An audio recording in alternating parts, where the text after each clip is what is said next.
Dennis Rodkin writes the Deal Estate column for Chicago Magazine every month, and in this month's issue, he has put together a list of the 20 best suburbs and neighborhoods around Chicago, and we're in Beverly, which made the list. Beverly is the quintessential Chicago neighborhood. Southwest side, it's got hills, which you don't get in too much of Chicago, but it's got a great diversity of people, of housing. It's got good schools, it's got beautiful parks, it's got these great historical train stations. I believe there are 6. It's got such a feeling that a lot of neighborhoods just don't have. Longwood Drive is a wonderful place because on the hilly side, on the west side, there are all these great mansions. And then here on the low side, there are middle class and modest houses. We're looking at some really nice ones, but you can find here on Longwood Drive or in Beverly in general, houses of every price range, every style, all packed into the one neighborhood as if it's, as we've talked about before, as if it's a separate town all its own. Right, and how do the prices here compare to prices on, say, the north side of Chicago? Well, they would shock any north sider who decides to come down this far and look at houses.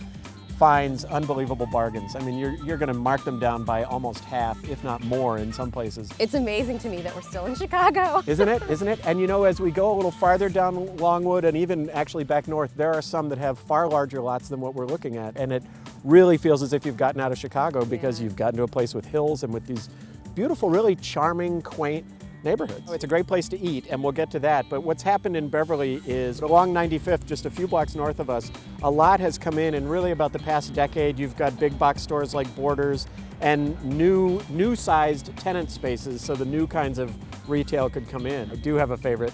We should go get some sweet potato pie at Jimmy Jam's. That sounds good to me because I got my walking shoes on, so I need to reward myself for all this walking. Well, this way?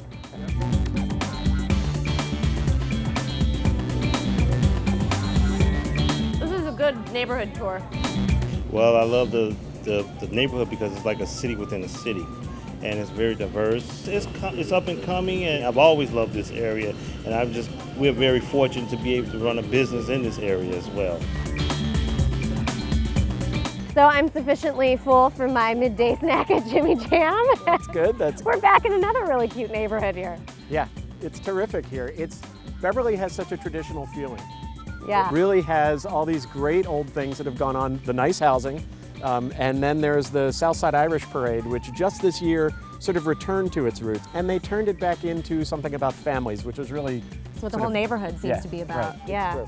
Yeah, well, on that note, I think we have wrapped up our little walking tour of Beverly quite nicely. But there's something around the corner that really sums up the old school charm of it, isn't there? Yeah, I'll show you. My favorite tradition is to have ice cream around the corner at Rainbow Cone. As if I need anything else to eat. But hey, let's go.